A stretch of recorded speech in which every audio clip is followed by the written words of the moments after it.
감사합니다. 오늘 베베 에스더 사랑방 이렇게 헌신 예배로 드리고 있습니다. 우리 교회에서 가장 젊고 아리따우신 분들이 모여 있는 그런 사랑방입니다. 그런 모습만큼이나 또 아름다운 찬양으로 이렇게 섬겨주심에 진심으로 감사를 드립니다. 우리 베베 사랑방 회원 여러분들은 참 누구나 힘들지만 또 특히나 이렇게 어린 자녀들을 양육하면서 굉장히 마음적으로 많이 우울할 때도 많고 힘든 시기들이 참 많은 그런 시기죠. 그래서 우리 젊은 우리 여성들을 위해서 같이 좀 기도해 주시고 손도 붙잡아 주시고 또 응원해 주시기를 진심으로 부탁을 드립니다. 오늘 이 말씀을 함께 우리 마음 새롭게 하소서라는 제목으로 말씀을 나누고 싶습니다.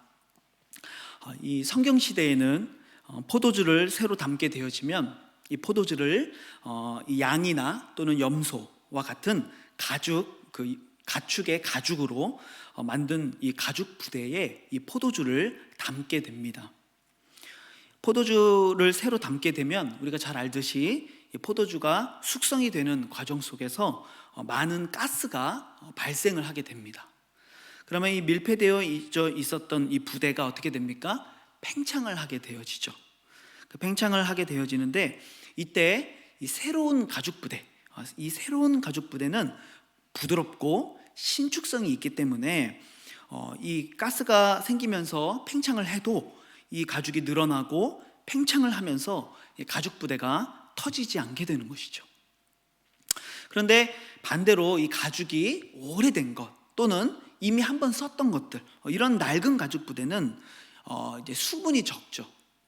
이미 이 가죽의 수분기가 많이 날아가서 신축성이 떨어지다 보니까, 그리고 덜어는 딱딱해지다 보니까 이 새 포도주를 이 낡은 가죽 부대에다가 담게 되어지면 이제 팽창을 하는 그 힘을 감당하지 못하고 결국 이 가죽 부대가 어떻게 되는 거예요? 터져버리게 되는 거예요. 그러면 어떤 일이 일어납니까? 애써 힘들게 담아놓은 포도주를 다 잃어버리게 되는 것이죠. 이런 예화가, 예수님 말씀하시고 있는 이런 비유가 우리 문화에서는 그렇게 익숙하지는 않는 비유입니다. 우리는 포도주를 잘 마시지 않을 뿐더러 또 그것을 직접 만드는 일은 더 극히 드물기 때문이죠. 하지만 지금 이 성경이 쓰여지고 있을 이 당시 이 고대 근동에서 포도주라고 하는 것은 매우 일반적이고 또 아주 필수적인 음료수였기 때문에 아마도 예수님이 이 비유를 말씀하실 때 그 자리에 있었던 듣는 모든 사람들은 아마 쉽게 공감할 수 있었을 것이고, 그리고 이 비유의 의미가 무엇인지를 아마 정확하게 이해할 수 있었을 거다라는 생각을 하게 됩니다. 자, 오늘 본문을 보니까 예수님이 아주 심플한 비유를 우리들에게 말씀하세요. 다시 한번 본문 17절을 보면은 새 포도주를 낡은 가죽 부대에 넣지 아니하나니 그렇게 하면 부대가 터져 포도주도 쏟아지고 부대도 버리게 됨이라. 새 포도주는 새 부대에 넣어야 둘이 다 보존되느니라. 주님이 이렇게 포도주와 가죽 부대를 언급하고 계세요. 예수님이 왜 여기서 이런 포도주와 가죽 부대에 대한 비유를 하고 있을까요?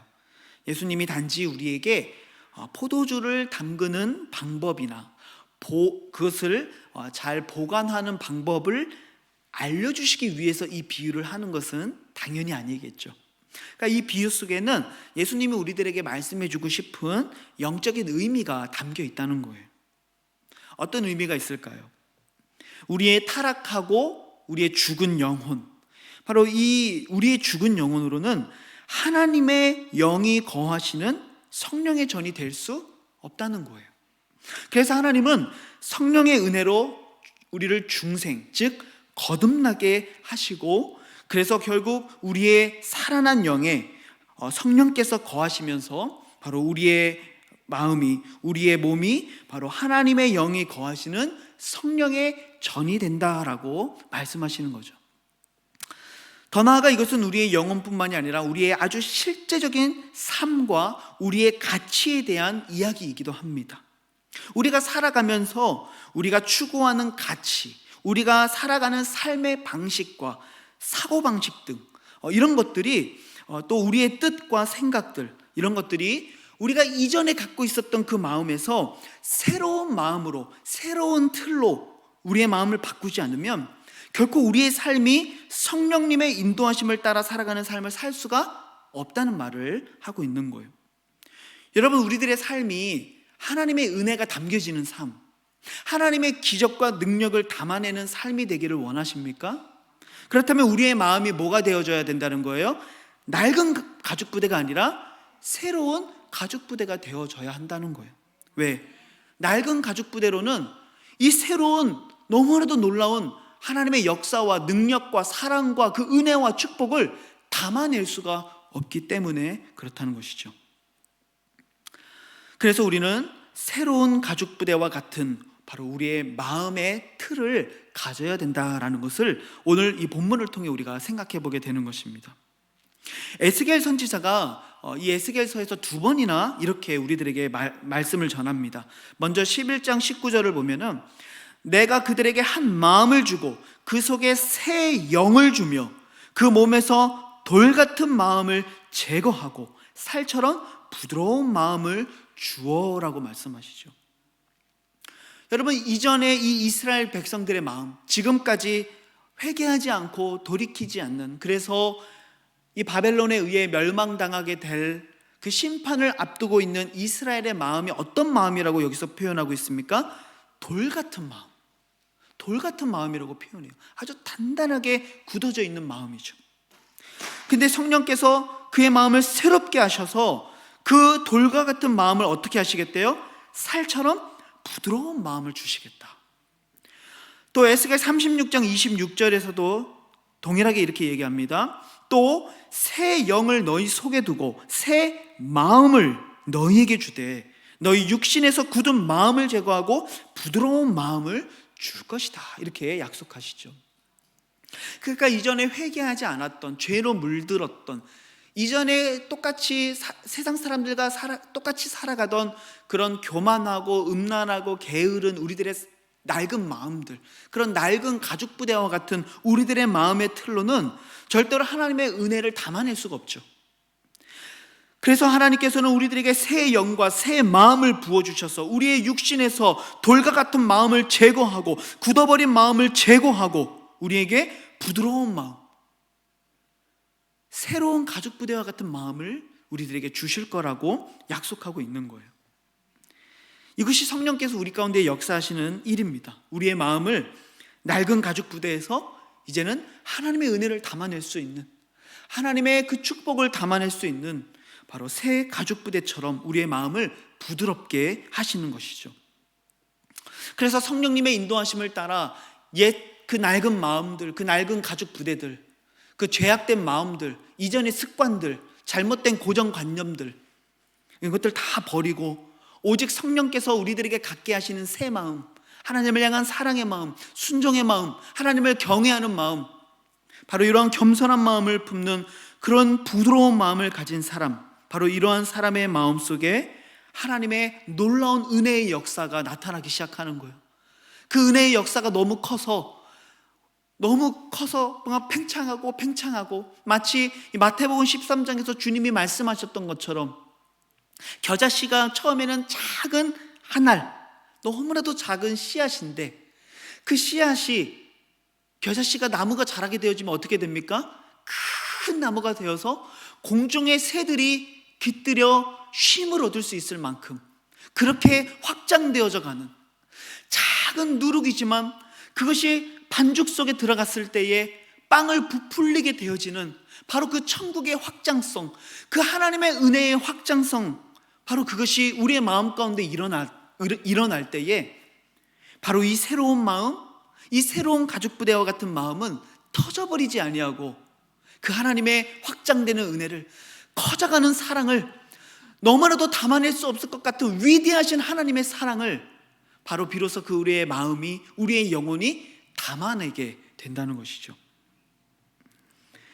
그래서 우리는 돌과 같은 마음, 단단하게 굳고 경직된 마음, 낡은 가죽 부대와 같은 마음들을 어떻게 해야 돼요? 버려야 되는 거예요.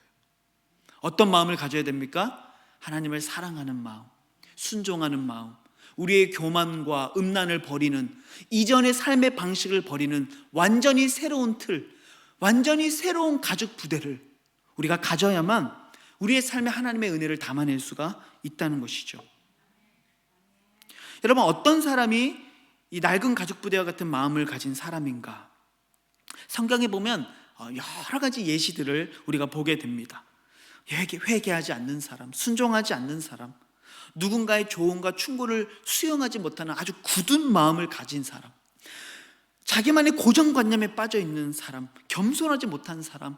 여러분, 이런 사람들이 마음이 굳어져 있는 낡은 가죽 부대처럼 수분기가 하나도 없이 바짝 말라서 손만 닿아도 부스러질 것 같은 굳은 마음을 가진 사람, 여러분, 이런 사람이 바로 낡은 가죽 부대를 가진 사람이거든요.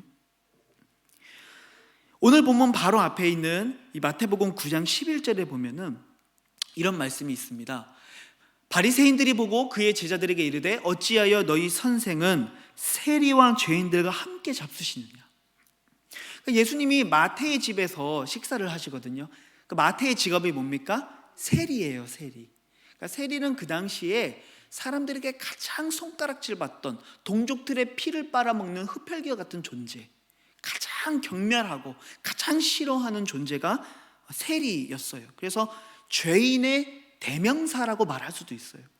근데 예수님이 이 세리의 집에서 식사를 하시는 거예요. 그러니까 이 모습을 보면서 바리새인들이 뭐라고 얘기합니까? 어찌하여 너희의 선생이 세리와 죄인들과 함께 식사를 할 수 있느냐. 예수님에게는 열린 마음이 있었습니다. 아파하는 영혼들, 힘든 영혼들, 억눌리고 가난하고 병들고 헐벗은 영혼들, 굶주린 영혼들을 향한 긍휼의 마음이 있으셨어요. 주님은 넓고, 주님은 그 부드러운 마음으로 그들 모두를 수용해 주셨고, 그들 모두를 품어주셨고, 그들의 친구가 되어주셨죠. 하지만 바리새인들의 마음은 어떻습니까? 스스로를 의인으로 여겨요. 그러면서 이런 세리와 죄인들과 같은 자들을 정죄하면서 살아가죠.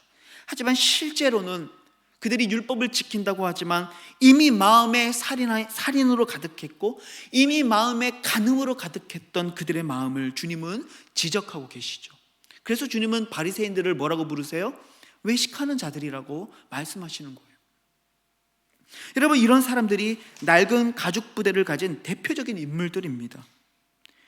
교회에도 이런 사람들이 있을 수 있습니다.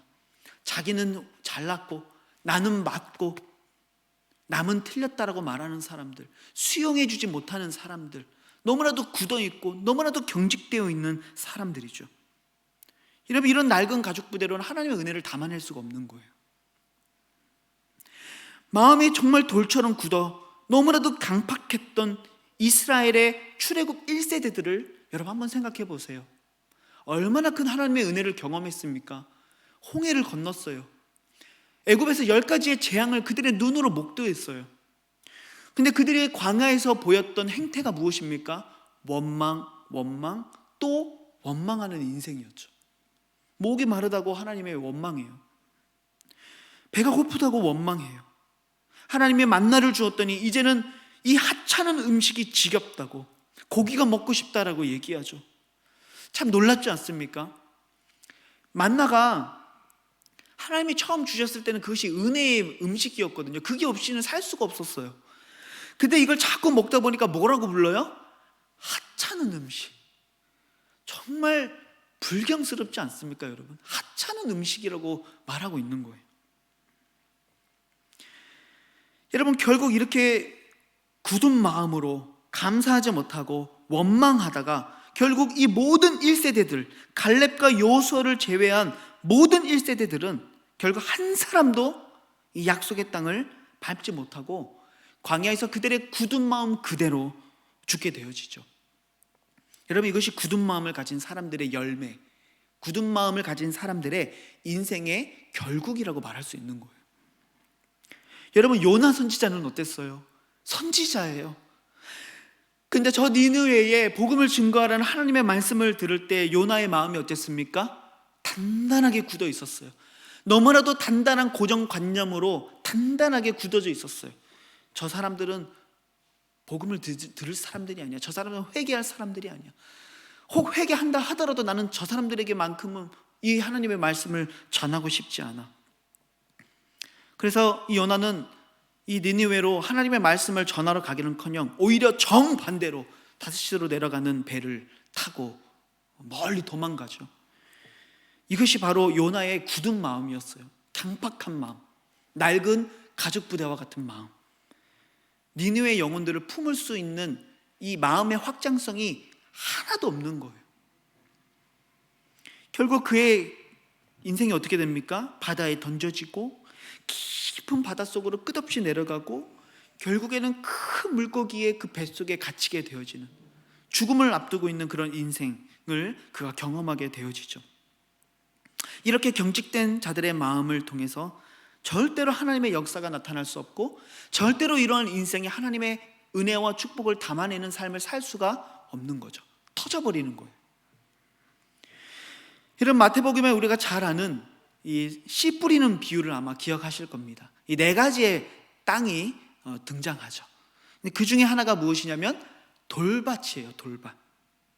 20절 21절 말씀에 보니까 돌밭에 뿌려졌다는 것은 말씀을 듣고 즉시 기쁨으로 받되 그 속에 뿌리가 없어 잠시 견디다가 말씀으로 말미암아 환난이나 박해가 일어날 때에는 곧 넘어지는 자다, 이렇게 얘기하죠.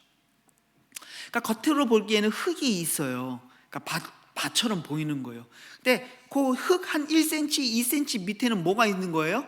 아주 단단한 돌이 있는 거예요. 바위들이 있는 거예요. 그러니까 겉으로 볼 때는 말씀이 그 밭에 아주 기쁨으로 잘 심겨진 것처럼 보이는데 이 흙이 얕다 보니까 뿌리가 내릴 수가 없어요. 그러니까 어떤 해가 쨍 하고 쪼이면 어떻게 돼요? 금세 시들어지고 넘어지게 되는 것이죠. 제가 요즘 저의 이 좀 정신 건강을 위해서 이 식물을 조금 제 곁에 이렇게 좀 두고 있습니다. 씨앗을 이렇게 막 심고 또 채소값 좀 아껴보자 해서 막 상추를 막 심고 있는데 제 방에도 막 지금 이렇게 새싹들이 있습니다. 제가 한 번은 잘 모르고 이 어린 새싹을요 광합성을 시킨다고 뜨거운 햇빛에다가 이렇게 탁 내놨어요. 분명히 물도 주고 했는데 한 몇 시간 있다가 와 보니까요 이 새싹들이 다 고개를 이러고 있는 거예요. 왜 그런가? 그러니까 아직 어려요. 뿌리가 깊이 내리지를 못한 거예요. 그러니까 이 햇빛이 왔을 때 그냥 다 넘어져 버린 거죠. 다행히 다시 그늘로 해서 물 주고 했더니 다시 고개를 좀 들더라고요.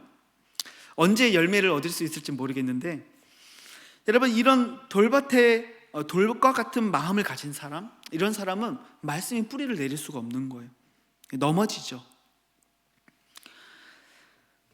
하나님께서 회개하지 않는 이런 이스라엘 백성들을 향해 에스겔 선지자를 통해 이렇게 표현을 하세요. 2장 3절 4절 말씀을 보니까요, 내게 이르시되 인자야 내가 너를 이스라엘 자손 곧 패역한 백성 나를 배반하는 자에게 보내노라.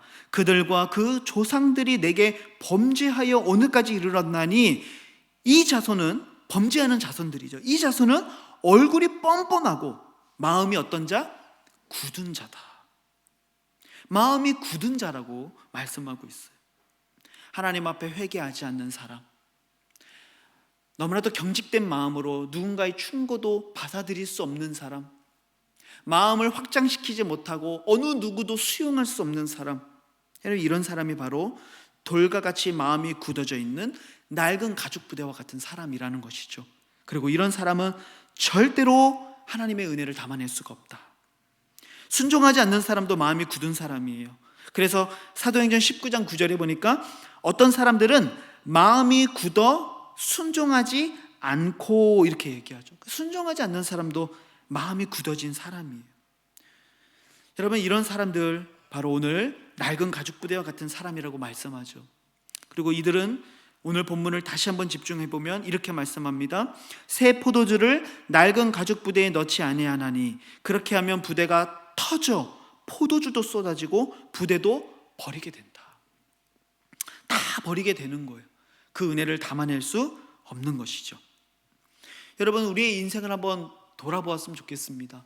우리가 신앙생활을 오래 하고 정말 예수님 믿으며 살아가고 있지만 은혜가 말라있는 우리들의 모습들을 때로는 너무 발견할 때가 많거든요. 분명히 말씀 듣고 찬양하고 기도하는데 뒤돌아서면 내 안에 남아있는 은혜가 하나도 없는 것처럼 느껴질 때가 있어요. 왜 그런 거예요? 우리의 마음이 낡은 가죽 부대와 같아서 이 예배 시간에 하나님이 부어주시는 그 은혜를 받아낼 수가 없는 거예요. 담아낼 수가 없는 거예요. 다 터져버리는 거예요. 그러나 여러분, 반대로 부드러운 마음을 가진 사람, 그래서 신축성이 좋은 이 새 가죽 부대와 같은 마음을 가진 사람은 여러분 어떤 사람일까요? 이런 사람은요, 좋은 밭과 같은 마음을 가진 사람이죠. 마치 그 단단한 흙이지만 이 흙을 계속 밭을 가는 거예요. 몇 번이고 이 밭을 가는 거죠. 그래서 이 흙이 부드러워진 사람들, 바로 이러한 마음을 가진 사람들이 새 가죽 부대와 같은 마음을 가진 사람들이에요. 물론 이 밭을 기경하는 일들은 쉬운 일이 아니에요. 땀을 흘려야 되고 그 밭을 갈 때에는 너무나도 힘든 거예요. 제가 군대에서도 한 주간 온전히 이 한 주를 진지공사 주간으로 보내는 그 주간이 있습니다. 그때는 온전히 삽질, 곡괭이질만 하는 주간이에요. 갖고 참호도 파고 길도 막 하고 막 이걸 만드는 거예요. 참 기억이 나요. 그 병사들한테 얼마나 양질의 이 장비를 주겠어요. 그렇지 않죠. 그 조그만 야전삽 갖고 막 돌을 부시면서 그 진지공사를 했던 기억이 납니다. 그때 이등병이어서 요령도 피울 수가 없었었는데, 여러분 참 힘든 일이에요. 하지만 땅을 부수고 갈아낸 그 밭에서는 반드시 뿌리가 내리고 열매를 맺을 수 있게 되는 거죠. 무엇이든지 수용할 수 있는 사람이에요. 이거는 타협하고는 분명히 다른 의미예요. 수용할 수 있는 거예요. 너그러이 받아줄 수 있는 거예요. 용납해 줄 수 있는 거예요. 그리고 하나님 앞에 진실된 회개의 마음을 갖는 거예요. 순종하는 것이죠. 낮아지는 것이죠. 누군가의 충고를 받아들일 수 있는 사람이에요. 아랫사람의 말도 들을 수 있는 사람. 여러분, 이런 사람이 바로 부드러운 마음을 가진 사람, 바로 새 가죽 부대와 같은 마음을 가진 사람이죠. 그래서 이런 사람들은요, 아무리 그 하나님의 은혜가 팽창해도, 아무리 그 은혜가 감히 우리가 담아낼 수 없을 것 같은 크기로 부풀어도, 그 누룩이 부풀고 그 하나님의 그 작은 겨자씨가 큰 나무처럼 커져도 그 마음은 모든 것을 담아낼 수 있는 그런 마음이 될 수 있는 거죠. 여러분, 다윗은 하나님 앞에 마음이 합한 자였어요. 하지만 다윗의 인생을 돌아보면 다윗의 삶에 얼마나 많은 범죄가 있었는지 알 수가 없어요. 다윗은요, 하나님 앞에 참 많은 부족한 부분들이 많이 있었죠. 특별히 대표적으로 그가 하나님 앞에 밧세바를 범했던 사건을 한번 생각해 보세요. 정말 얼마나 치욕스럽고 얼마나 부끄러운 죄악입니까? 그런데 그가 그 부끄러운 죄악 가운데 있었을 때에 이 나단 선지자가 와서 참 그럴싸한 비유를 들면서 막 그 어떤 한 사람의 잘못을 지적하죠. 막 다윗이 화를 내죠. 도대체 그런 사람이 누구냐? 근데 그 사람이 누구예요? 자기 얘기였어요. 얼마나 나쁘끄러웠겠어요. 얼마나 얼굴이 화끈거렸겠어요. 여러분, 우리가 누군가에게 어떤 충고를 할 때에도요, 정말 조심하게 하죠. 사랑으로 하죠. 근데요, 대놓고 그렇게 무안을 주고 나쁘끄럽게 말하면요, 어떻게 해요? 기분 나빠서라도 인정하기 싫은 게 우리 사람의 마음이거든요. 근데 다윗이 정말 이 새 가죽 부대와 같은 마음을 가진 사람이라고 하는 것이 증명되는 게 뭐예요? 그 나단 선지자가 이렇게 자기를 책망하고 타이를 때에 그가 어떻게 합니까? 그 자리에서 무릎 꿇고 하나님 앞에 바로 회개하는 거예요. 그걸 수용하는 거예요. 놀랍지 않습니까? 너 그거 잘못된 거라고 말했을 때 바로 하나님 앞에 무릎을 꿇을 수 있는 용기. 여러분, 그게 바로 새 가죽 부대와 같은 마음이죠. 여러분, 니고데모를 기억하시죠? 그는 바리새인이에요. 심지어 그는 유대인의 지도자였어요. 모든 바리새인들이 예수님을 죽이려고 할 때 니고데모의 마음속에는요 많은 근심과 어떤 갈팡질팡하는 마음이 있었어요. 왜? 요한복음 3장에서 예수님을 찾아왔잖아요, 밤중에. 그리고 구원에 대해, 영생에 대해 질문했잖아요. 비록 그때는 결단하지 못하고 돌아갔지만 이 요한복음을 읽게 되어지면 이 니고데모가 갈등하고 있는 장면들이 나오게 돼요. 그리고 결국 예수님이 돌아가신 이후에 이 니고데모는 무엇을 선택합니까? 예수님의 시체를 처리할 향품을 가지고 오죠. 믿음의 사람으로 결단한 거예요. 바리새인들과 같은 강박한 마음 그대로 두지 아니하고 그는 자기의 마음을 꺾고 의심되는 마음을 꺾고 예수 그리스도를 믿는 믿음의 사람으로 변화됐다는 것을 알 수 있죠. 그의 마음이 새 가죽 부대와 같은 마음을 가졌기 때문에 그 하나님의 놀라운 은혜를 담아낼 수 있었던 거예요. 여러분, 에스더를 기억하시죠? 오늘 이 에스더 헌신 예배인데 에스더가 왕궁에서 왕비로 살고 있잖아요. 사실 호의호식하는 인생이죠. 근데 어떤 일이 일어납니까? 이 왕의 조서로 말미암아 이 하만의 계략으로 말미암아 유대인들이 다 일시에 죽게 될 위기에 처한 거예요. 그때 사람들이 막 울고 옷을 찢고 모르드게도 이 베옷을 입고 성문 앞에서 웁니다. 그때 이 모르드게가 에스더에게 얘기합니다. 왕에게 나아가서 이 일에 대해서 네가 좀 얘기 좀 해봐라. 그때 에스더가 뭐라고 얘기했습니까? 죽으면 죽이리이다? 아니에요. 처음엔 그렇게 얘기하지 않았습니다. 뭐라고 얘기하냐면요, 내 마음은 정말 그러고 싶지만은 내가 왕한테 나아가면, 허락 없이 나아가면 나 죽어요. 너 나아갈 수 없어요. 이렇게 얘기하죠. 그때 모르드게가 에스더한테 뭐라고 얘기합니까? 네 혼자 왕궁에서 호의호식하면서 살 거라고 생각하지 마라. 하나님이 너에게 모든 벌을 다 내리실 거라고. 굉장히 엄중한 충고를 내리죠. 근데 그때 에스더가 어떻게 해요? 그 충고를 받아들이는 거예요. 그리고 얘기하는 거죠. 그러면 나를 위해 금식하십시오. 그리고 내가 3일 뒤에 내가 왕 앞에 나아가겠습니다. 내가 죽으면 죽겠습니다. 여러분, 이것이 바로 새로운 가죽 부대의 마음을 가진 사람이죠. 여러분, 오늘 우리의 마음을 한번 돌아보았으면 좋겠습니다. 나는 낡은 마음, 나는 오래된 가죽 부대와 같은 마음을 가진 자인가? 경직되고 위축되고 너무나도 굳어져 있고 남의 말 듣지 않고 고정관념에 쌓여 있고 내가 20년, 30년, 40년 신앙생활을 했던 이 모든 삶들이 틀리지 않았고 다 옳았고 내가 변화될 건 없다고 생각하는 사람, 여전히 하나님 앞에 옛 마음, 옛 습관, 옛 관점, 옛 가치를 가지고 살아가는 사람, 우리가 그런 마음을 가지고 있지는 않습니까? 혹은 우리의 마음이 무엇이든지 하나님의 말씀이라면 순종할 준비가 되어 있는 사람, 무엇이든지 사랑의 겉면이라면 내가 그것을 받아들일 준비가 되어 있는 사람, 어떤 사람이라도 내가 수용하고 낮아진 마음으로 받아줄 수 있는 그런 확장된 마음을, 부드러운 마음을 가진 사람, 여러분, 그런 새로운 가죽 부대를 가진 사람입니까? 주님은 오늘 우리들에게 말씀하십니다.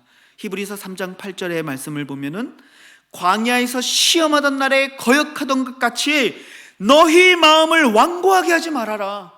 너희 마음이 굳어진 채로 살아가지 말아라. 주님 우리들에게 도전하고 계십니다. 사랑하는 우리 성도 여러분, 특별히 베베 에스더 우리 사랑방 회원 여러분들이 낡은 모습들, 낡은 습관들, 이 낡은 우리의 고정관념들, 낡은 죄악의 습관들을 버리고 새 마음, 새 뜻을 하나님 앞에 품게 되기를 우리 주님의 이름으로 축복합니다. 옛 성품을 버리십시오. 옛 가치를, 옛 습관들을 버리십시오. 굳어진 마음을 버리십시오. 회개하지 않는 강팍한 마음을 버리십시오. 누군가의 충고를 받아들이지 않는 강팍한 마음을 버려야 합니다. 용납할 수 없고 용서하지 못하는 그런 굳어진 마음들을 버려야 합니다. 왜냐, 그러한 마음은 하나님의 놀랍게 확장하는 그 은혜를 절대로 담아낼 수 없기 때문에 그렇습니다. 특별히 우리 교회는 2030년을 준비하고 있습니다. 아직 먼 미래 이야기 같은데, 그렇죠? 당장 1년 후의 일도 모르지만 우리는 그래도 지금 2030년을 준비합니다. 교회 이름을 새롭게 공모하고 있고요. 앞으로 나아가야 될 새로운 로드맵을 꿈꾸고 비전을 꿈꾸고 새로운 변화, 새로운 부흥의 역사를 우리는 준비하는 아주 중대한 기로에 우리가 서 있는 거예요. 그냥 교회 이름 바꾸고 공모하자는 이런 광고가 그냥 아주 쉬운 이야기가 아니라는 거죠. 정말 우리 교회의 앞으로의 어떤 이 운명이 걸려있는 중요한 기로에 우리가 서 있는 거예요. 여러분, 이때에 우리가 저 미래를 향해 나아가느냐 아니면 다시 저 과거로 퇴보하느냐는 무엇에 달려 있습니까? 우리의 마음이 낡은 가죽 부대인가, 아니면 무엇이라도 순종하며 무엇이라도 수용하며 무엇이라도 순종할 준비가 되어 있는 새 가죽 부대와 같은 마음을 갖고 있느냐. 여러분, 이것에 따라 우리 앞으로의 8년, 10년 뒤의 모습이 결정될 것입니다. 여러분들의 10년의 삶이 결정될 것입니다. 오늘 하나님, 내 안에 새 마음, 새 영을 부어주셔서 돌과 같은 마음을 제하여 주시고 부드러운 마음을 주시고 새롭게 하시고 다시 한번 부흥을 꿈꿀 수 있는 은혜를 허락해 달라고 하나님 앞에 기도할 수 있는 은혜가 있기를 우리 주님의 이름으로 축복합니다. 우리 함께 말씀을 생각하며 기도하도록 하겠습니다. 주님, 내 안에 너무나도 굳어져 있는 낡은 가죽 부대와 같은 마음들이 많이 있습니다. 누군가의 이야기를 들으려 하지 않습니다. 하나님, 회개하지 않고 있습니다. 하나님 앞에 순종의 삶을 살지 못하고 있습니다. 용납하지 못하고 용서하지 못하고 나누지 못하고 하나님, 그렇게 굳어진 마음 그대로 살아가고 있습니다. 어떤 말씀의 씨앗도 내 마음속에서 뿌리를 내릴 수 없는 그런 강팍한 인생을 우리가 살아가고 있었습니다. 하나님, 그러나 우리의 이런 마음으로는, 이러한 낡은 가죽 부대와 같은 마음으로는 하나님의 은혜를, 그 놀랍게 성장하고 확장되어지는, 더욱더 풍성해지는 그 하나님의 은혜를 우리가 담아낼 수가 없습니다. 그래서 우리의 삶이 터져버렸고 우리의 삶이 메말라 버렸음을 고백합니다. 하나님, 우리 안에 새 마음, 우리 안에 새 영을 허락해 주셔서 놀랍게 풍성해지는 그 하나님의 은혜를, 그 하나님의 사랑을 담아낼 수 있는 우리의 심령이 될 수 있도록 인도해 달라고 하나님 앞에 회개하며 결단하며 오늘 말씀을 가지고 한번 기도하며 나아가도록 하겠습니다.